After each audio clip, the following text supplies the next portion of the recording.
Subscribe the channel for latest updates. Press the bell icon. Get ready for the dictation.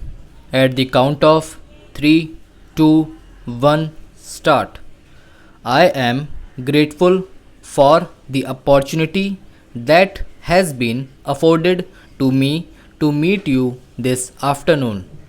During the last 4 or 5 days, I have been visiting places which have afforded solace to millions and millions of people for ages past and which are going to afford solace of a similar kind to generations yet to be born.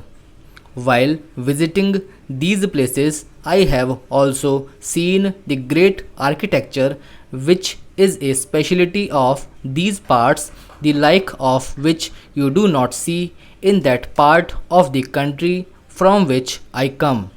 I have been reminded time and again of the greatness of those who conceived the idea of erecting these temples, of those who actually worked on them and ultimately succeeded in creating these works of perfect art, and I must confess that I feel somewhat jealous because I cannot find that kind of thing in the north to compare with these great things in the south. I do not regard them or regard you as different from me or from that part of the country from which I come.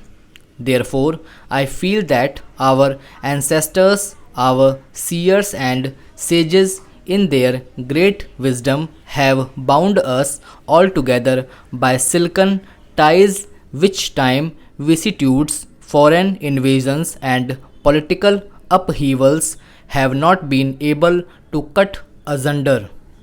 And today, India, right from Kanyakumari to Kailash, is one and God willing shall ever continue to remain one.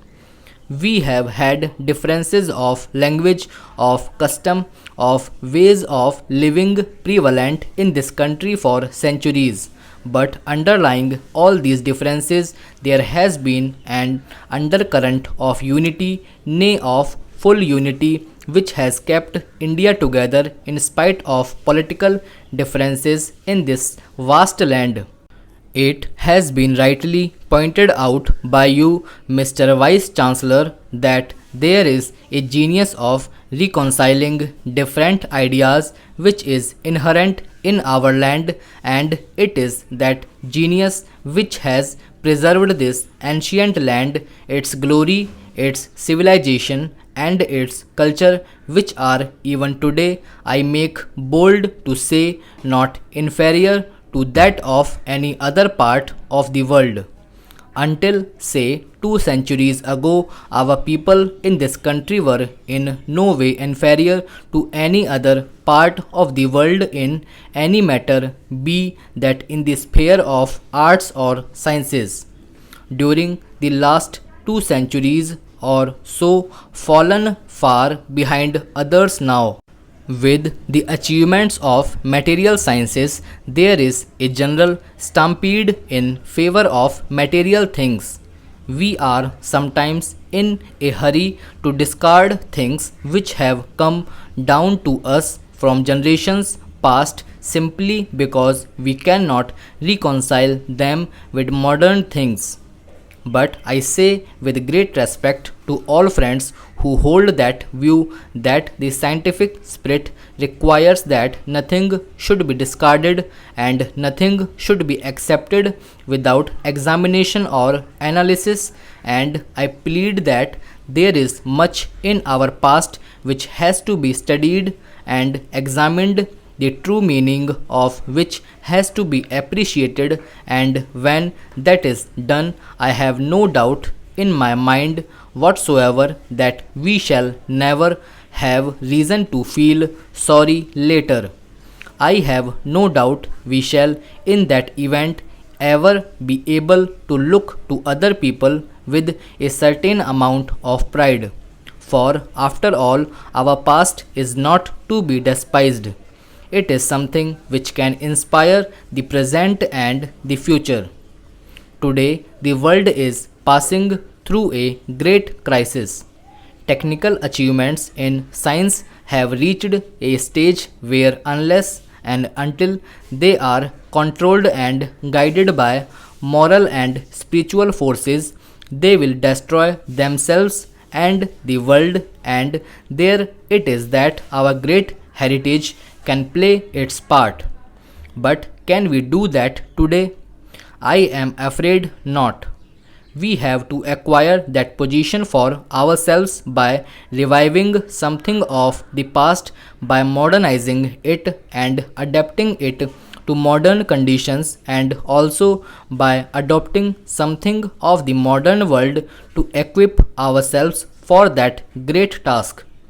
Unfortunately, a great leader who understood the significance of the past and the significance of the modern world is no more with us. Gandhi ji was in his own way trying to bring out a conciliation between the two. He had, I believe, hoped to be able to live long enough to give true guidance to the world at large. While he was engaged in the struggle for freedom, he refused to go to foreign countries because he felt that he had no message to give to the world until he had found a good place for it in his own country. When freedom was achieved and if God permitting things had settled down, he would have been able to give his great message of reconciliation to the world. Unfortunately, that was not to be. The great legacy that he has left us is there, and it is for us to prove ourselves worthy of that great legacy if we can look upon our universities as centers where this conciliation would grow.